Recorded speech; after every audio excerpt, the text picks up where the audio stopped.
No vídeo de hoje falaremos sobre o livro Em Busca de Deus, de Hayden Wilson Tozer, publicado pela editora Vida.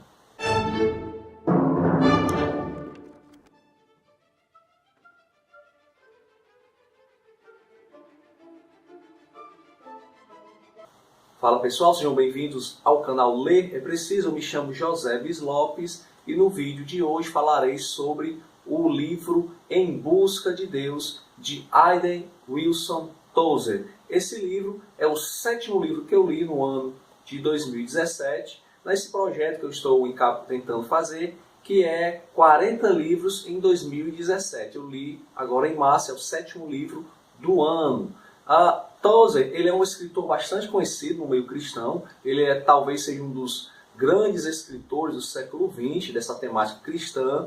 Ele nasceu na cidade de La Rochelle, na Pensilvânia, em 21 de abril de 1897. Ainda na adolescência, ele se muda para Akron, em Ohio, e começa a vender balas, amendoins na estação da cidade. Logo ele consegue um emprego em uma fábrica de pneus, a Goodyear, fábrica bastante famosa ainda hoje. E um dia, retornando para sua casa à noite, ele vê uma aglomeração de pessoas e ele chega, se aproxima para ver o que é que estava acontecendo. Era um pregador do evangelho, desses pregadores itinerantes, que era muito comum nos Estados Unidos nessa época.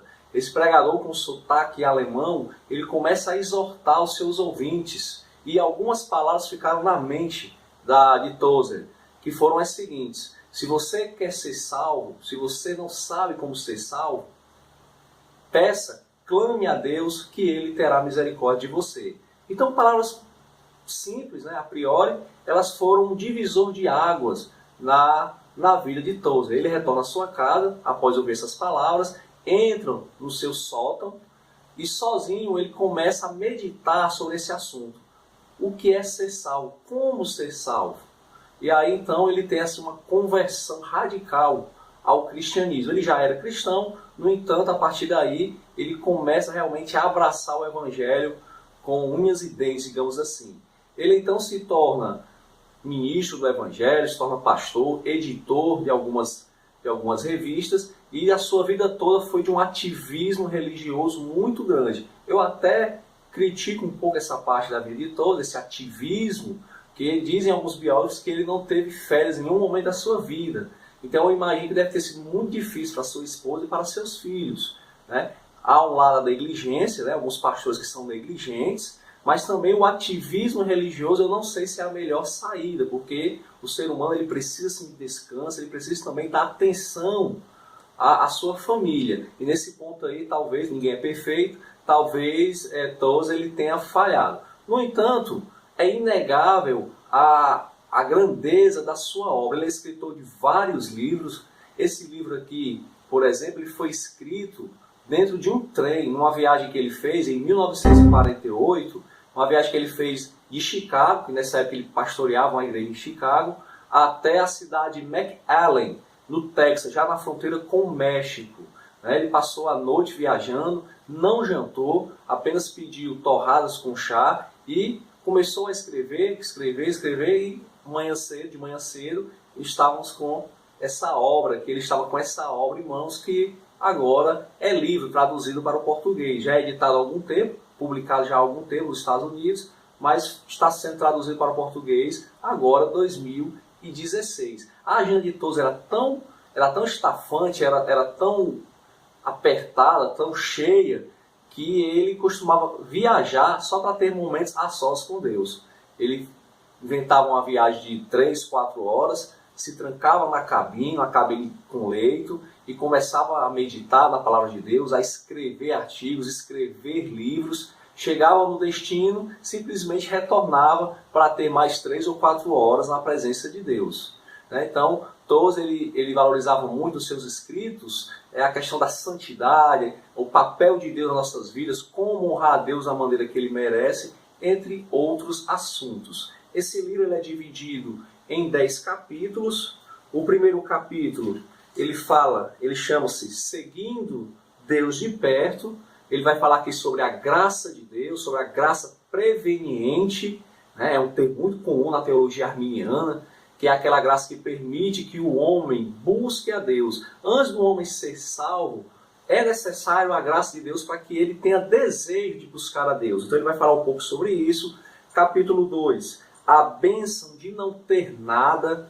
Aqui ele vai falar que quando nós abrimos mão de tudo aquilo que achamos que temos, e nós nos entregamos efetivamente nas mãos de Deus, aí sim será uma bênção, porque nós não temos nada, mas ao mesmo tempo temos tudo, que é o próprio Deus.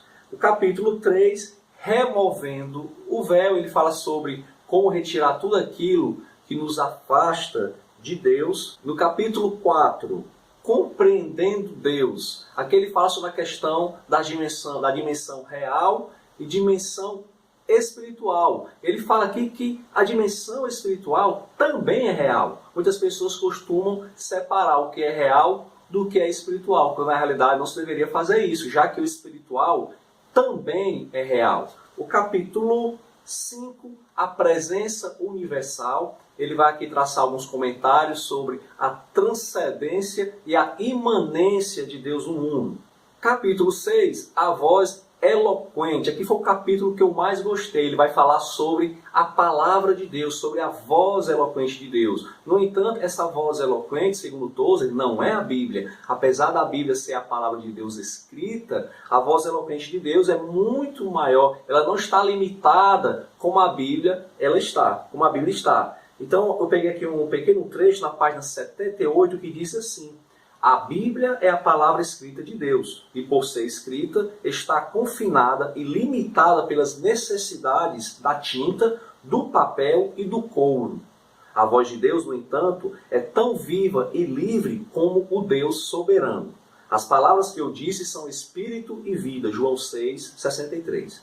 A vida está nas palavras proferidas. A palavra de Deus na Bíblia apenas tem poder porque corresponde à palavra de Deus no universo. É a voz presente que torna a palavra escrita toda poderosa. Do contrário, ela permaneceria trancafiada, adormecida entre as capas de um livro. E para finalizar, outra parte bem legal: Deus não escreveu um livro e o enviou por um mensageiro para ser lido de longe, por mentes desamparadas. Ele proferiu um livro e vive nas palavras que pronunciou, falando-as constantemente e fazendo que o poder delas persista ao longo dos anos. Então esse é o capítulo número 6, a voz eloquente, na minha opinião, o melhor capítulo desse livro. O capítulo 7, olhar fixo da alma, fala aqui um pouco sobre a questão da fé.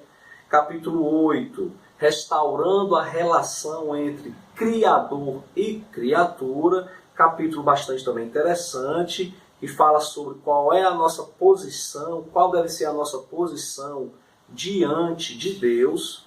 Eu também achei aqui uma parte bem interessante, é bem rápida. Na página 104, é inevitável que sejamos servos de alguém, ou de Deus ou do pecado. O pecador se orgulha de sua independência, negligenciando por completo o fato de ser o frágil escravo dos pecados que lhe governam os membros. O homem que se rende a Cristo troca um feitor cruel por um mestre terno e gentil, a lhe oferecer um jugo suave e um fardo leve. Frase também, trecho também excelentes, capítulo 8. Capítulo 9, mansidão e descanso. Aqueles que são mansos descansam no Senhor. Esse é o tema do capítulo 9. E o capítulo 10, o sacramento do viver, que mostra que o principal sacramento é a nossa própria vida. Nas menores coisas, nas coisas mais simples, nós temos que fazer para a honra e a glória de Deus. Então a nossa vida não pode ser dividida em 2 departamentos, que é muito comum isso hoje, mas já na época de Tozer parece que já tinha gente pensando nisso. A minha vida secular é uma coisa, a minha vida religiosa é outra. Tozer ele diz um verdadeiro não a isso, a essa dicotomia. Na realidade, a nossa vida tem que honrar a Deus em todas as esferas. E o livro termina com uma pequena biografia de Tozer, E justamente vai falar sobre a conversão, sobre a sua vida de escritor, até seu casamento e outras curiosidades mais sobre a vida de Aiden Wilson Tozer. Então, Em Busca de Deus, Minha Alma Anseia por Ti, publicado pela editora Vida, 7º livro, lido em 2017, rumo aos 40. Peço que se você tiver gostado desse vídeo, que você dê um like, se inscreva no canal, ajude a compartilhar o gosto da leitura a mais pessoas, nos ajude aí a divulgar o nosso trabalho. Aguardo você nos próximos vídeos e vamos ler, porque ler é preciso.